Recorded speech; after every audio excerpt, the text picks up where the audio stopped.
I was gonna ask, I was like, because it looks a little sunny where you are. So where are you located around this I'm point? in Singapore, in You're this actually in sunny Singapore right now. little island. Yes, I'm literally in Singapore, yes. I'm so jealous. That's like my goal is to travel. I had a Come. goal to travel a Now lot you know more. someone here. I can take you around and stuff. I was like, We can do an in-person podcast. so I just did a podcast last week with somebody from Australia, and he's like, I'm actually going to be in Nashville in a couple months. So I was like, perfect. I was like, I will give you the good old Nashville welcome. We'll do some touring. Yeah. I know I was like, 100%. my friends who go to Nashville, they tell me it's like the place for singers, budding artists. They say there's a big like scene around like production music and all that. And I'm always like, oh, I wonder what that feels like to be in a place that has so many artists that are creatively driven. It's the best and worst thing. I'll tell you that. Because you're like, everybody's a singer. I was like, whether it's your waiter, your bartender, your doctor, I was like, they're probably a singer too, or a songwriter. It must be in the water, like that there's so much pro-creative vibe there. Well, yeah, I mean, everybody flocks down here, so, but not everybody makes it. So you have to do something to pay the bills until, God, you make your mark. right. Yeah. It's That's kind what of it like New is. York and like Broadway actors. Mm-hmm. Mm-hmm. Alrighty. Or Well, people, or like these places in finance bros. oh yeah, like Silicon Valley and the finance bros, 100%. I guess every people have their place. Yes, they Yeah. have their competitive, like, this is the place to go to get the best of the best in this industry. Yeah.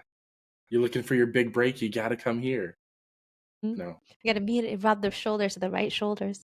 that's honestly, that it really is the name of the game here. I've seen some really talented people not get signed or like not make it. And I've seen people who are just maybe average or a little above, but they know the right people and they get a couple projects going. So it really is who you know, not what you know. Alrighty, well, let's just hop right into this and have some fun. There's a little bit of a bumpy sound. I'm not sure if that's from you or from me. Let's see. I was like, maybe that was me because I was adjusting my mic, so Okay, cool, might have cool, been cool. Yeah. So tapping it's it. just it was picking up your hand. Yeah, yeah. I was like, I like this new microphone because it hears everything, but also it hears everything, so it's a little annoying sometimes. It's good. Yeah. Alrighty. Hey guys, it's Josh, and welcome back to the Not So Bad Bachelor Pad, your favorite podcast for learning how to balance between being a functional adult and a raging dumpster fire. And let's be honest, some days we're all a bit of a dumpster fire. Joining us inside the Bachelor Pad this week is Hani. Hani, thank you so much for making time for us today. Welcome to the show. I gotta ask, on a scale of nervous first kiss to tantric eye contact, how tapped into your sensual energy are you today? Oh my gosh. Wow. I was still thinking about your bachelor pad. I would say like an 8.5. And I have a feeling by the end of this it would be deeper. Listen, that is the goal right here. Pleasure is the name of our game. It's our sole purpose in life to live in it. So I know that you also believe that, and we're going to explore so much of that during this conversation. But yeah, the Not So Bad Bachelor Pad. It's funny Is it how like a we even, loft? Do you see it as like a loft with like a view? Like how does this like visually look like? oh, 100%. So we had a pretty nice Bachelor Pad when we started, and there still is a dream Bachelor Pad that we aspire to get. We definitely want to be on a beach somewhere or like overlooking water. Nice Mm. patio, porch area, Could luxurious couch. definitely run a lot of tantric retreats there for all the bachelors Yeah. and the bachelor wannabes. Listen, I say we all have a little bit of bachelor in us. I was like, we just hang on to that little bit of singleness even when we're partnered. Of course. Yeah. But I have to ask, like I said, name of the show, Not So Bad Bachelor / Bachelorette Pad. What's your Yes. current relationship status? Ooh, I'm partnered Okay. and it is just getting juicier and juicier as it continues, even though it's been a journey. Listen, that is amazing to hear. Just because you find your person doesn't mean that things have to get all stale and boring. And hopefully we'll talk about that sometime throughout this episode of Yeah. how to It's keep a that very spark alive. big sticking point for a lot of people. And I have a lot of clients who get to like the 4.5 year mark in their relationship. And they're like, should I marry her? Should I not? Or like, is he really the one? Like, and so there's a lot of those questions that come up. And so we can definitely talk. Alrighty, so we got to know, give us the before. You weren't always working in this tantric, sensual energy healing space. I was in corporate marketing, working for Ogilvy, managing like 7 to 9 like cities, Thailand, Vietnam, like marketing departments for servers, selling servers for Lenovo and IBM. And then eventually at one point I had like a health issue and started deep diving into personal development, understanding how I could actually heal myself because all the Western medicine and psychiatrists and all that didn't work. It was a 15-year health issue. I was throwing up 10 times a day. So it's pretty serious because I'd be in board meetings and then have to excuse myself and come back and continue. Then or in a conference room with a lot of tables and people. Anyway, and then eventually I exhausted the list of remedies and started looking at the Maslow's hierarchy. I like went through each layer and was like, can I fix it on a physical level, can I fix it on a social level, emotional level, psychological level, and eventually got to the self-actualization level. And I was like, maybe the problem is here. And so that's when I went into consciousness work, shamanic work, did and plant medicine work, and thought maybe it's an energetic shift. It's a shift on an identity level. So in neurolinguistic programming, which is also one of my skill sets, is that there's a level where you shift your identity and you shift your existence, like existential, right? Your purpose of existence. And I realized that during one plant medicine retreat, I was like in this 48-hour trip, which is pretty insane. And at one point, I realized everything was silent. There were no more thoughts going through my mind. There was nothing happening in my body. Every movement felt like I was going to throw up because of the sensitivity it created in my body. And at that moment, I asked myself, am I ready to let this disease go? Before the question finished, an answer came out and said yes.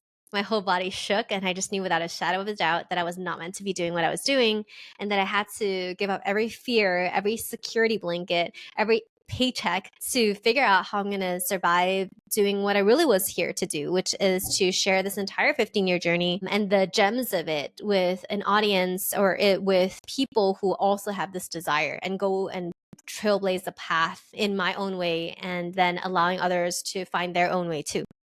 And that took me a journey around the world selling my You Only Live Once playbook, lifestyle innovation book, which is a book that I wrote and published. Actually, I wrote it in Whistler while I was snowboarding, and then published it, and then flew around the world to promote it and to do that.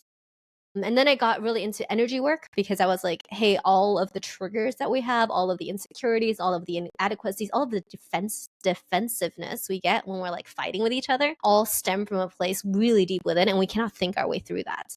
It's actually a very somatic process. And then even releasing it from the body didn't really rewrite these patterns of behavior. So I looked at how we can rewrite them on a level of energy, how the energy was even structured within our body. And that took me onto quantum healing route. I have a whole quantum machine. And then I did so much deep energy work to the point that even discarded a lot of not discarded, but saw through a lot of the new age stuff to see like what is the actual truth behind it. And then really connected with my intuition. And then at that point, concurrently also was introduced to sexuality and the idea of deliberate orgasm. Someone told me that she could orgasm for 2 hours straight. And I was like, what? That's impressive. And then after that, I was able to then experience these just incredible teachings from different experts that were simply just mind-blowing, paradigm shifting, to realize that our bodies are capable of so much sensation. And I was like, never really wanting to share this with the world because I was still being a business coach and a healer. And so I kept it to myself for a while until I realized that when I supported my business leaders, my liberated leaders, I call them, and people with so much power and so much desire to share, to change the world, like when I supported them in their sex lives, their entire team management shifted, their entire energy shifted, like the impact that they have shifted. And I was like, okay, like if my goal is for deeper intimacy and more authentic impact and like positive change, then, and this really helped them, and this created so much movement. It's so upstream that when you unlock this, everything changes around it. I was like, this is what I want to do. And it's so juicy, so fun. It's the hardest thing because it makes you deal with the deepest shame and vulnerability.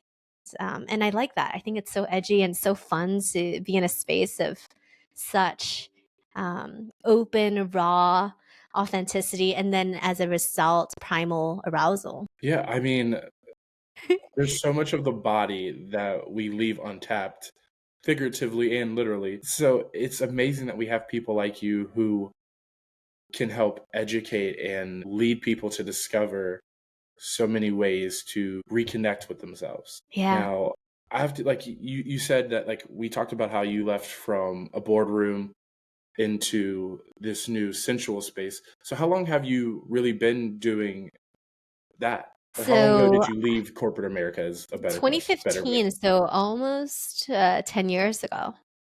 10 years, exactly 10 years ago, Wow. actually. Listen, we're Yeah. both hitting really big mile markers this year. I 10 years since you left know. corporate. We're doing our 5, 10 year marks. I know. And And hopefully I can go ahead. I just feel so lucky to be able to do this as a living, you know. It wasn't easy at all. Like it was, I don't know for you, but it was a struggle in the beginning. Well, 100%. I'm still feeling the duality of the struggle. Yeah.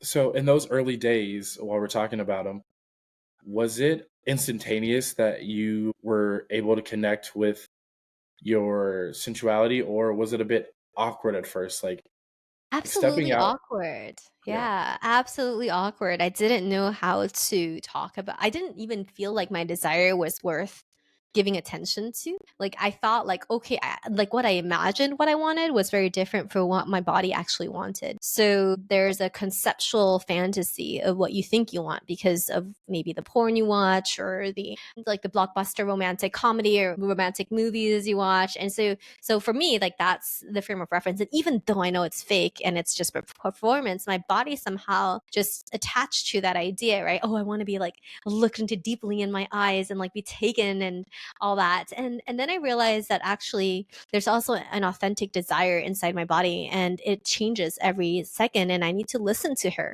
and I need to listen to this well-being in me. And that took a lot of deconditioning and unconditioning cultural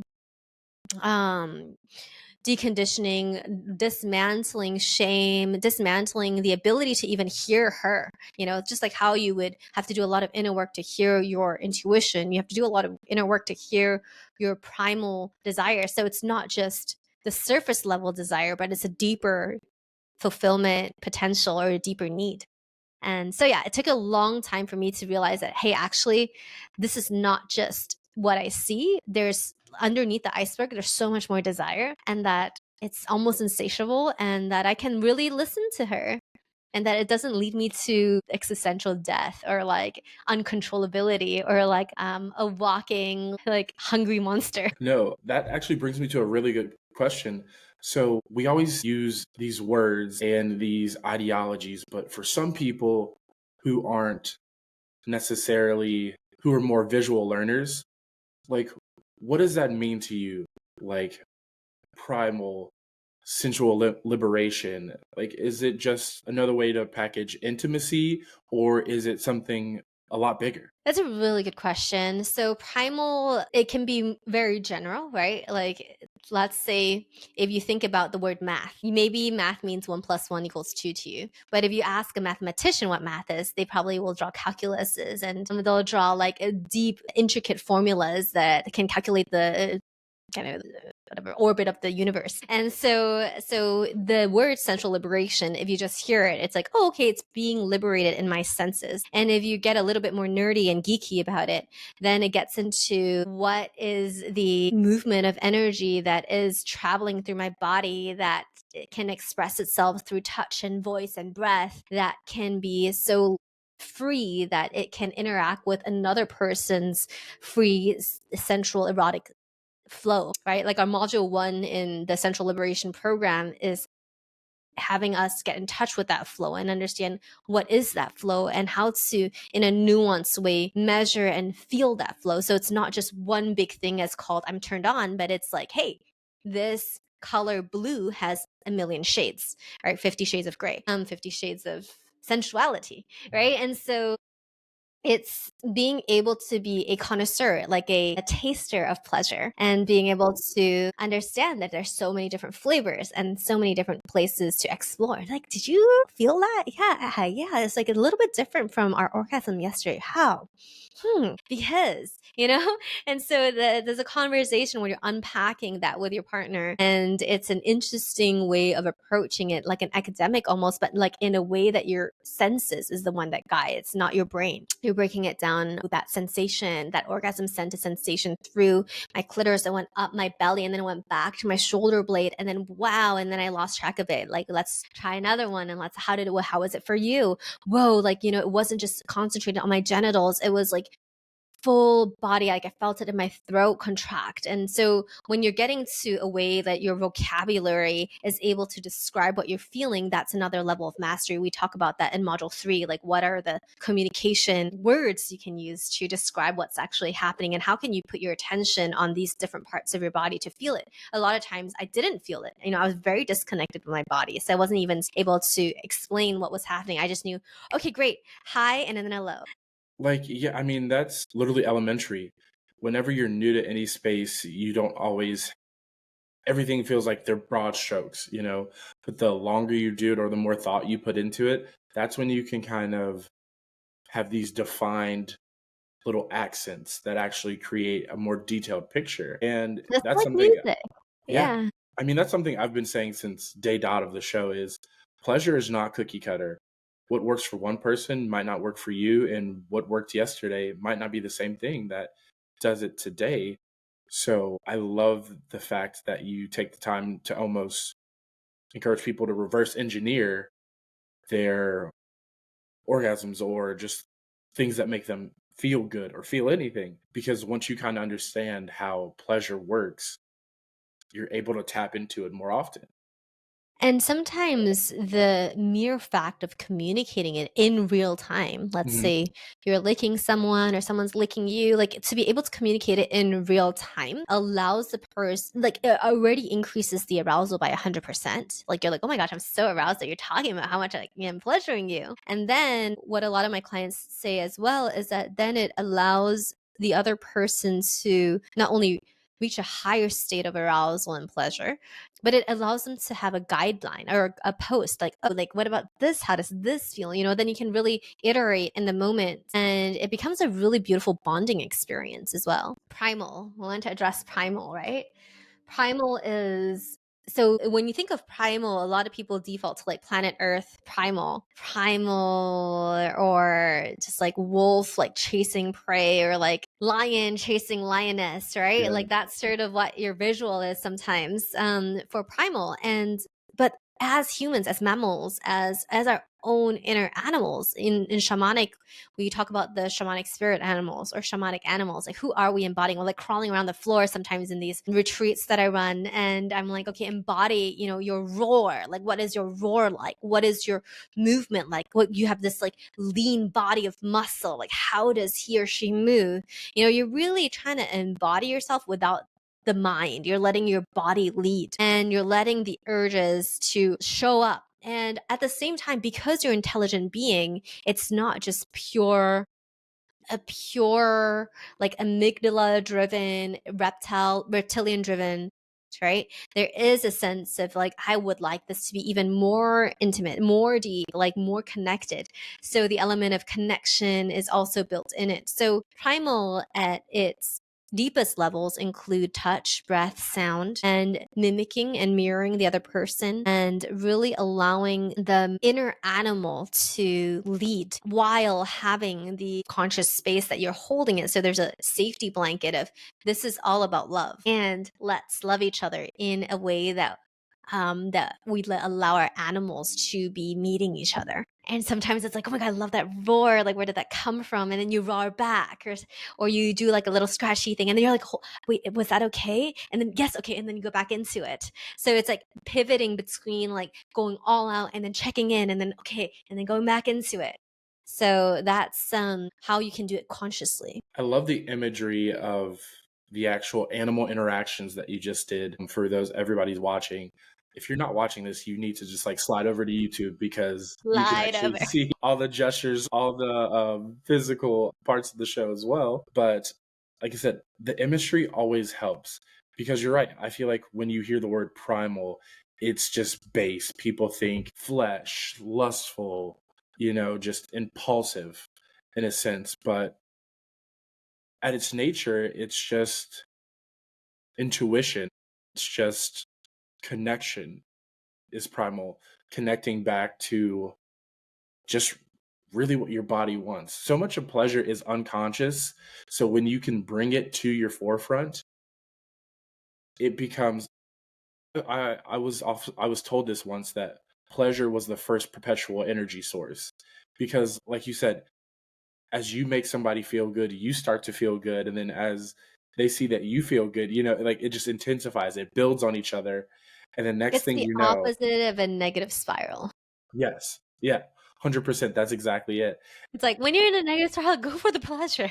Yeah, 100%. It's the answer to everything. You can't be mad when when you're being pleasure, when you're And when filled you're with mutually pleasuring, right? So you're not mhm, taking, you're actually feeding a fire feeling. that keeps growing. Exactly. So you're living in abundance as opposed to scarcity. Hmm. Yeah. See, this is the type of thing that I wish, like I said, was just everyday conversation. I feel like so It many can. people are afraid to actually get into these conversations. It's always like you talked about, you have to get rid of the shame. There's no shame in pleasure. Making people happy is what we were put on, I feel like It's put on the world to do. only an issue if you're trying to hide it and then you're trying to manipulate something to happen because of whatever ulterior motives. Like, but if you're honest about it and you have the communication tools that we talk in module 3, which is a lot of different tools, then you can really be on a base level of true, like you're creating intimacy together with everything on the table and you still find pleasure. Even with a million boundaries, you can still find the best sex, the best orgasm, navigating that. So it becomes a puzzle, right? It becomes like a computer game. You're like, okay, where can we find it together? Given all of these potential minefields that we don't want to be in, like, where is it? Right? And it's like, where's Wally? And so that's sort of Now, that's where's sort of the Waldo way pleasure? that you can do it, you know? You can treat each moment as like an adventure. One thing I did want to bring up about what you were talking about, the base level primal thing, is biting. And the reason I bring that up is because imagine the sophisticated level of primal play as something that can even include biting. And let's say you're really interested in it, but you don't want to get hurt, but yet you want to have the feeling if you're going to get consumed, but you don't want it to break his skin. And you only like it in a certain part of your butt. And it's really specific. It's not on the waist, it's not underneath the curve. It's like really like kind of like right under your pelvic glute like muscle, right? And so if there's no communication, this will never be communicated. And so when you're able to also have communication, point at what you like, the intensity of what you like, the pressure, and you kind of like encourage back and forth with sound, with movement, with you literally put the face and the teeth like in the right spot, then there's so much more joy in it. So primal, you have the primal urges, the impulsiveness, and you also have the cognitive mind and you have your intelligence to be able to pivot between the two brains to then get kind of the perfect fit of the perfect like juiciness. And then once you get into that state of like, oh my God, the person who's giving is so enjoying it, the person who's receiving is so enjoying it, and then you spiral up into a place of oneness and you're like in total intuitive flow. And then you don't even need to talk anymore because it just like gets the right spot each time. So when I'm talking about a more advanced version of primal, like this is what I'm talking about. Just wanted to share. No, once again, I always feel like a broken record when I'm having good conversation is I completely understand that. And hopefully everybody listening or watching is lucky enough to have experienced that once or twice in their life, even if it was by accident. Because there are sometimes, and it's not even just when it comes to sensuality, sometimes you're just so in tune with a person where you just give each other a look and you have a whole conversation just with looks, nothing said. My coworkers typically tell me that my eyes have closed captions on them because I was like, I don't say anything, but I say a whole lot just by my look. So I was like, when you can Fun. get to read another person's body like that and they can read your body, you're right. Words become almost irrelevant because Mm-hmm. we still like a little bit of dirty talk. But I was like, yeah, like that's the I guess that's that form of, primal you were talking about in a sense. Yeah, and it doesn't always start off like that. So for those of my clients who are in poly relationships, they always talk about like the new relationship energy as being the phase of which all of this gets calibrated. Just like if you were a baseball player and you have a new bat or a new ball or a new glove, like you need to really practice with it to understand how it works. And then once you know, then it's easier to get into your zone. And so it always takes a lot of calibration in the beginning, like a new piano or a new instrument. You want to calibrate, you want to tune it. And then once you get into the flow of it, you spend that investment of energy and time, then you can really reap the benefits of that attunement. We call it calibration and attunement are very similar words, but attunement is all about the attuning to the breath, attuning to the body, calibrating to their movements and their little tiny cues that indicate pleasure or indicate turn off. So you want to be able to tune into turn ons and turn offs and never take anything personally and just go for what you're wanting. Yeah. I mean, that actually brings me to a great point. How do I want to say this? What's the link between turning yourself on and turning your life up? Because, like you said, ever since you've made this discovery, you've been living at a higher vibration.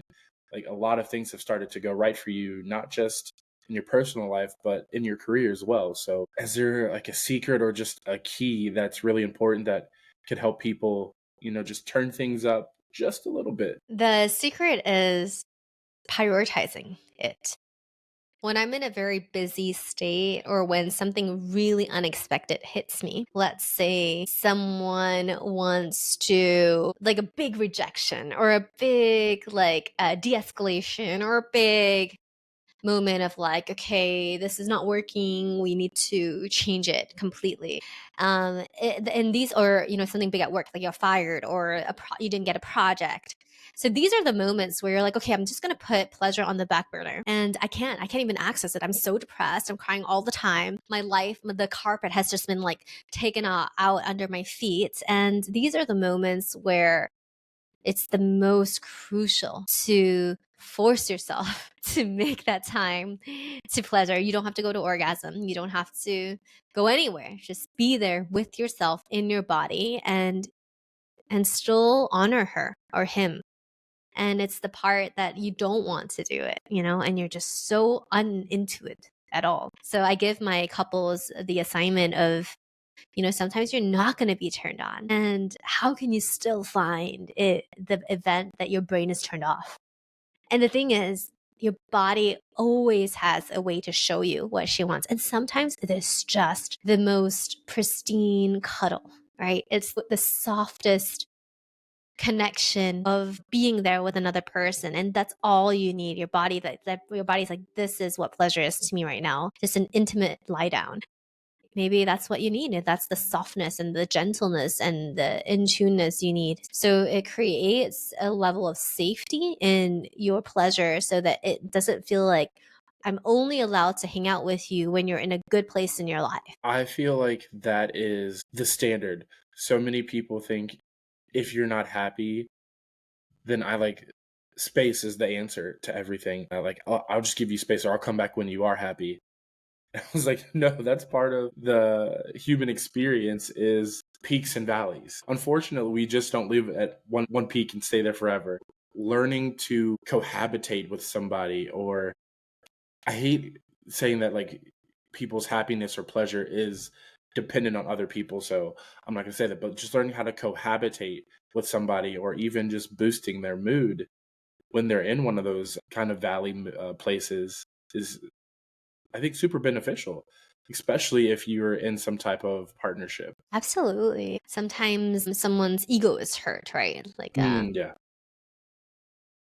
I have some clients who ego is hurt, and then And then, or they maybe have gone through a traumatic experience. And sometimes in those moments, when I do tantra massages as well, so it includes full body massage. And sometimes it is a moment where they get to express themselves and speak to their cocks and to share with him their cocks, like, how much they're sorry for putting him through the experience that was so painful, and for going overboard to pleasure someone and to the point that they cannot get hard anymore, or it's having that conversation, and that's what they're needing in order to move to the next potential. But they're not even thinking about that. It's to even acknowledge that there is pain, and that sometimes the pain you cannot communicate with yourself through your brain. You have to go through your penis. And to them, like, it was one of the most effective ways of actually reconnecting with their member. And I thought it was so beautiful because the sincerity that I feel in these sessions that I do with them is so special. You can tell, like, someone who's like a big shot at work doing this, and they putting in so much heart and so much vulnerability in this process. It just makes you want to cry. And to see them heal from that, sometimes from traumas they've had since they were 4, whatever. And it's just so de-armoring and heartbreaking, but also heart-filling. And then they go and talk to their lovers, and then they're like, wow, like, it really changed the way that it showed up. And so even if they don't feel like doing it, and we look at what's the root cause, it sometimes, helps to really be gentle with the issue that's willing to be healed. Now, a lot of people don't necessarily know about tantric massage. So can you even just, for my beginners? Share what it is about. Yeah. But yeah, tantra massage is one way of describing massage with the intention of healing, freedom of expression, and a goal of cultivating sensuality and sexuality without needing to act upon it. So it's creating that energy in you. The form of tantra massage that I do is a minimum 2-hour sessions, oftentimes 3, where half of it is relaxing the back body. It's through sensational touches. So touches that include 5 different elements: earth, water, fire,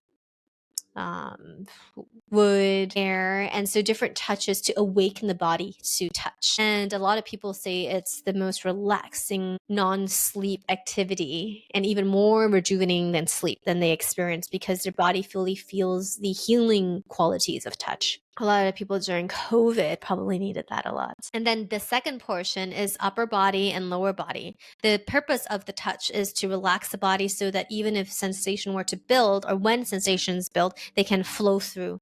So we're using the idea of the meridians in Chinese medicine, where all the energy points in your body are connected. So if there's a blockage, muscular or energetic, then it doesn't flow the energy up or down. And that's not good for health, because your organs need all the energy and the life force it can get to function properly. The kidneys to process toxins into your urine, and your gallbladder has a lot of functions, your liver to detoxify your alcohol and all of those, and digestive systems and gut and all that. So when we're doing that on the front body, we do it from the front, and then we also work on the genitals and all the energies around your groin. So a lot of the pelvis holds a lot of tension, the area under your scrotum, the perineum between your bum and your balls. And then for women, it's a lot of the exterior flesh and bone area that holds so much tension. So for women during menstruation, any emotions, it gets held in the pelvis and the hips. And so all of that needs to be relaxed to be able to allow energy flow. And so the emotion gets held in there. So once all of that is freed up, that's usually the first session if someone's new to it. Then the second session, third session would be to build energy, to build sensual energy for healing, the purpose of healing. And in Taoism, which is a Chinese medicine version of sexual cultivation, so a jing qi, the qi that is life-giving, life force energy. And then in the Vedic tradition, which is the tantric tradition, is called prana, with life force energy. And so to cultivate that, bring all the energies from outside to inside into the genitals, and then we move it in other places. I train men in non-ejaculatory orgasms, which allows you to have so many orgasms without losing energy, because ejaculation actually reduces energy for the men. That's why you kind of fall asleep sometimes after. And then orgasms actually increase the energy for women, so they can have more and more, and they can be more and more ready. They're like, I'm ready to go again, and you're like, so that's sort of why that happens. And so when you have non-ejaculatory, you can pleasure your lover more, and also you can build that upward cycle deeper. And so you don't have to always ejaculate. And this is especially useful for those of us who want to sustain lifelong intimacy and lifelong sex. Like if you're 80 and you're like, I'm really wanting to continue this pleasure and this practice, then you might not be wanting to take all of your whole day's energy in one ejaculation. And so that's really beautiful too. And I have clients who really, like, some people take years to master it, and it's not about the end goal. It's really about the journey, because you get so much fun in the process of it.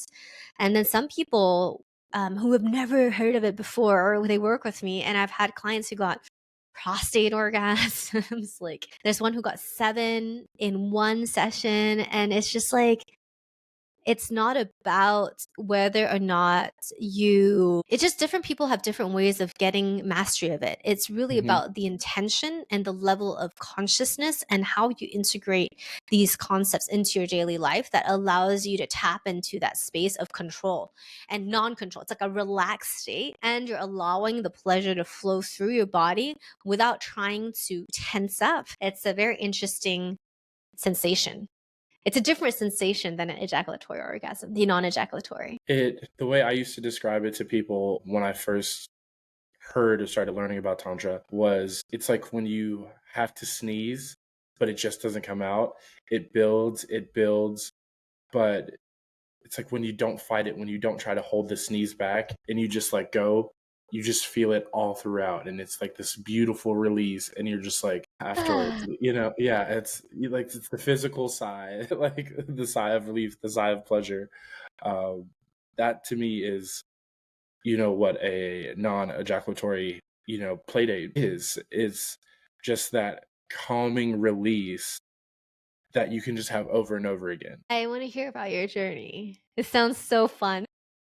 I mean, that's been the beautiful thing about this entire journey with me and the rest of the Not So Bad fam, is we're always learning each week. Each new episode, each new guest has educated us, and we've learned little bits and pieces more to, our own puzzle piece. It's some people may just find one practice works for them, or some people may not think that practice works and they find something else. So a while back, I had on the founders of Tantra Nova, which is a Tantra center based out of Chicago here in the States. And they practice a more traditional style of it, and they really focused on heartbeat and heart connection. But it's just so funny that the central point is energy throughout the body. And you're right. You focus on breath, when you focus on the heart, you mentioned the points where all the organs need the energy. So you don't want it to just go north and south. You need it to radiate all through without.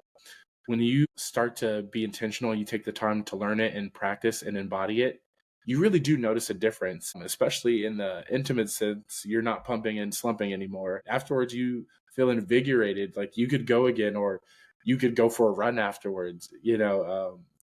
That to me has been helped, because one of the main reasons I started the show is to bridge the libido gap, the orgasm gap, because you're right, women can go on and on and on, and sometimes men, they just think they can only go once because they end up ejaculating, but that's not the case. So I'm pretty sure your clients, after working with you a time or two, they're like, they're ear to ear grinning, and they probably learn more about themselves than they have in the rest of the entire lives. It's life-changing and especially pleasure-changing. I love what you shared, that, the libido gap. And I will share one little part of my module 3 that can help with the libido gap that I feel is so special. And this is so special for you guys because it's just a little thing for this podcast only. Haven't shared this yet. But basically, when you're about to ejaculate, you know there's a point of no return, right? yeah. And so that, let's just say that point of no return is a certain level. And so before you get there, you want to be able to spread the energy that we discussed earlier out. And so when you're able to spread the energy out, you're also able to circulate that energy and then put it into the other person's body. So then the pleasure can come back from them. And that's a very nice kind of stepping stone to then share that and then reduce the intensity, but yet still keep it within the person who you're engaging with. And I would just recommend play with that for this week. That sounds like a pretty hot tip because that's so true. So I had somebody ask me, it was a female friend, and she was like, what's it like being a guy and like about to climax? And I was like, it's a feeling I don't know if you'll ever experience or like I could ever explain to you because it's one of one. You really feel nothing like it. But you're right. There's a point where you're like, oh no, this is happening. But you're right. Like for me, if 10 is it's happening now, I was like, normally when we get to like a 7.5, I'm Yeah. like, I start to think, okay, let me focus on my breath, or Yeah. let me be more intentional with my partner. And some of this vigor that I have, how can I put it back into them? That way it brings me down to that 5 or 6 again, and we Yes. can keep the session going. And these are the practices you can be practicing outside of the session, right? To Hmm. train, to learn how to do the microcosmic orbit breathing or like the breath pattern in both people. So you can train this on the mat. You can train this while you're spooning. You can train this while you're in the car driving together. You can train this neuro like pathway so that your body in the moment where it's needed the most remembers how to do it. You want to do this in a way that you're thinking of, okay, I'm learning how to ride a bicycle. I just need to get clicked into that so that I can have that skill and so I can apply it during these moments. Now, we talked about this previously in a different episode, but sometimes it's hard for men to embrace their sensuality because they don't want to come off as like the creepy guy. Do you have any advice on how men can start their journey and start reconnecting with themselves without being, without like I said, just being that weird guy? Can you give me a scenario or like what causes them to feel creepy? So I feel like just society lets women explore themselves, explore their sexuality, just explore their body more, and it's accepted. When men get put into almost like a commando situation, like this. How do I break it down? Or let me see if I can think of an actual scenario that Like I've if been like a through. man touches his face and touches his chest, that's creepy. Yeah, like I was like that. More people would be like, "What are you doing?" If it was a guy, but once again, if you would have done that same thing. It's like sexy or something. Exactly. Yeah, there we go. Yeah, I was like that double standard almost in a sense. So Or maybe not double standard. I would say, so the assignment I give my clients is self pleasure. A Mhm. lot of one of the things I do is I literally have them self pleasure on screen and be like I take a look and see like what's happening. And a lot of it is very straightforward, right? This is the speed, this is the thing, and like they want to get to the end. But then if I'm just like slow down, like by a million times, and take a deep breath right now, and then touch just the shaft with this amount of pressure, and I was like, okay, now you go. And I look at that, and I'm just like, nope, they're still not connected. And then I look at it again and I'm like, can you just move your hands slowly down just a little tiny bit? Use your other hand and hold the balls. And I say, take a deep breath now. And they're still too fast. They're still like going forward. And I'm just like, okay, now slow down even more. Breathe deeply. So the way to do it is slowing down, practice it during your self pleasure practice, and then actually feel the sensations. Because the feedback that I'm getting from my clients is like, wow, like I didn't realize there was another layer of pleasure here because it goes in and then it comes back out and then it comes back in. And if they go straight to the next sort of like pull, then you kind of forgo that other like, pleasure loop that's coming through. So sensuality is about capturing as many pleasure loops as you can to maximize it. We're trying to be a sponge for pleasure. And if you were only looking at one frequency of pleasure, then you're ignoring the entire forest and you're just looking at a leaf. You do such an amazing job with imagery and painting a picture, because sometimes these concepts are either too abstract for people, or especially for some of the guys that I work with in my sessions, they're like, I don't want to do that. They're like, they're afraid of the femininity. And I was like, no, but you're right. I was like, in a forest, why are you just focusing on one leaf when you have this beautiful scape? When you go to a beach, you don't look to just one grain of sand. One cent. Let me just Yeah, go I was play like, with no, I'm one just looking at grain. this one, Okay, I just this one make grain. your castle with one grain. I was like, and that's the biggest thing that I try to educate or push some of the my male clients to, is take the blinders off of your pleasure. I know that we talked about this earlier, that you see things in movies, TV shows, you hear it in music, that you think this is what pleasure is for a guy, or like this is how you get it. But no, it's such a beautiful world that you got to stop looking at this one leaf and just raise your head a little bit. And you could find so many new levels, so many new connections to pleasure. And then it expands when you're with another person. Like, pleasure becomes expansive, it's exponential in a sense. So the more that you connect with yourself when you're partnered, you have so many more options. And then it just keeps growing and growing and growing. It's an infinite space. And I feel Yes. like sometimes we have this fear that if I get all of it today, what am I going to get tomorrow?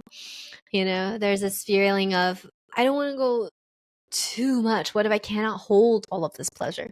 What if my orgasm is too much for my body? For women, sometimes this happens. And so you can reassure her. You can really be like, I'm right here with you. Like, let me know if it gets too intense. Because the more conscious and the more there you are with this infinite, you can really experience this infinite space together. And the orgasm can go on. And we talked about the 2-hour orgasm. It's like, go on and on and on. You be right there with her. Really be there with her and wait for her to go so on. And then you go into your own orgasm, because it's a shorter one. And so that also increases pleasure. For sure, that she is in so much ecstasy. And instead of then tipping point of your road of no return, you're there right with her. It creates so much love and appreciation and gratitude in your lover that she is never going to forget that, because that sensation of someone being there for you, like the essence of the word, I'm here for you, is felt 1,000,000% in that moment. Like, that is what I'm here for you means. Like, when you feel that, it's just like so good. It brings tears to your eyes. I mean, a good session will do that.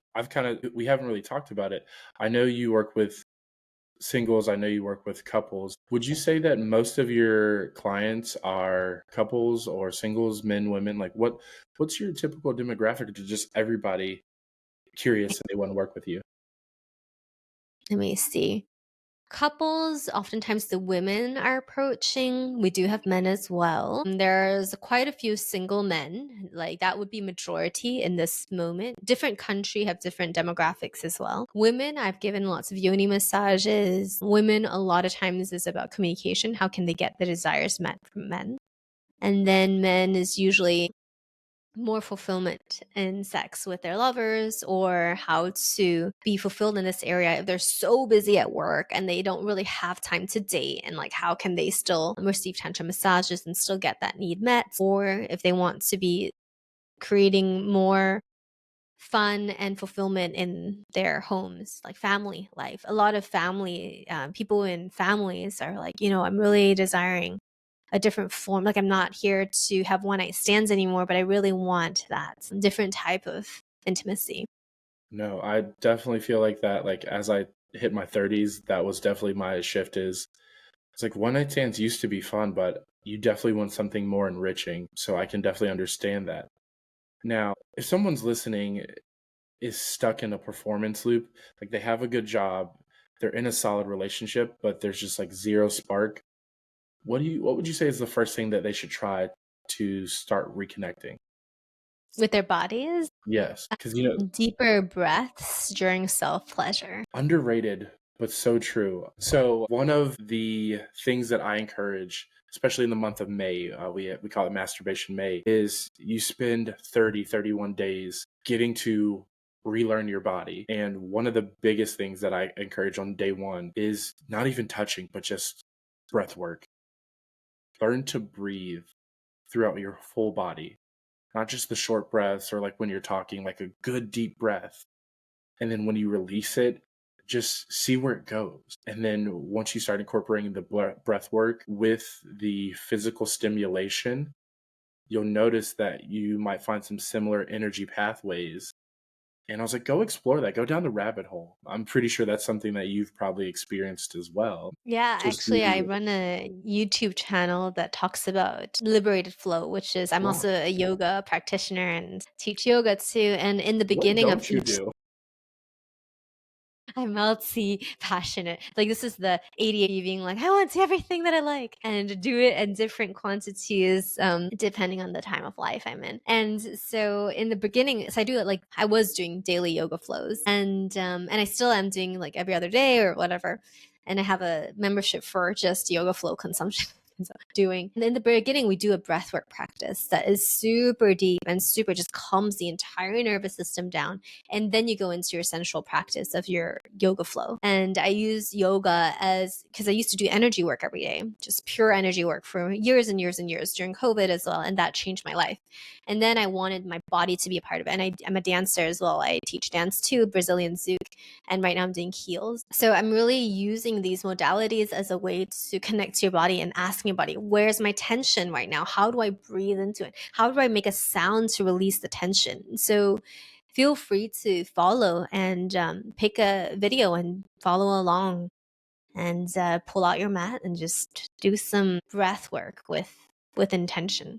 And Yeah. sometimes it's more of a fitness thing. Sometimes it's just getting into that stretch zones because your muscles are tight and you just need to release the muscles. But it's about releasing sound. When you have tension, it's like, ooh, there's something like that. And you can really drop into your sensuality. Yeah, I definitely, I mean, it's the same reason people grunt during tennis. Actually, exercising that sound really does play a pivotal role in just de-stressing the body.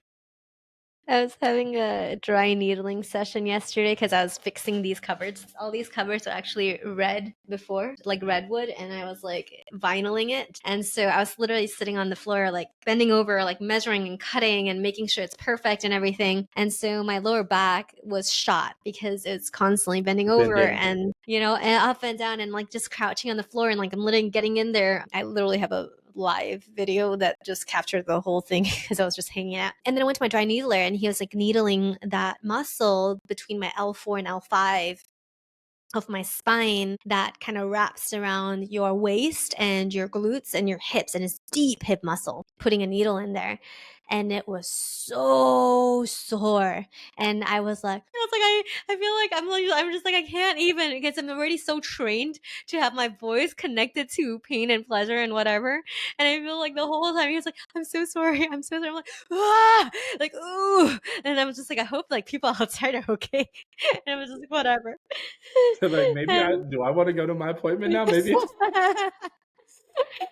and so I was like, wow, like, so now like my pathway, my vocalizations are so connected that it just allows for me. So then instead of tensing my muscle up, which creates more tension and more blockages for the needle to go in, I'm able to relax the muscle so the needle can go in further and I can work with the needle as opposed to against the needle. And I don't want to do that because it's so tender and so uncomfortable. But with the release of the sound, I'm able to open up those muscular fibers for the needle to have more space. And I didn't realize that I could have that ability with so much fear, And so this is just one visual and experience and anecdote for you to understand like voice releases tension even in the moments you don't want to. No, I mean that's a lesson that we all learn, and once you start to associate or disassociate, no, associate those two together,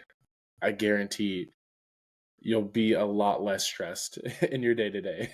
People might think you're weird because you make the most random noises, but you'll Yeah. feel good. So that's all that really matters. Now, And you can mimic it too with kids, with your partner, like, yeah. or your lover. If they're in the bathroom or in the kitchen and they're just like making these sounds, you can just do it with them and then they just like release some stuff together. Now, honey, I don't know about you, but I love a good quickie. Even though tantra and sensuality, it's a slow process, sometimes you just need a quick release.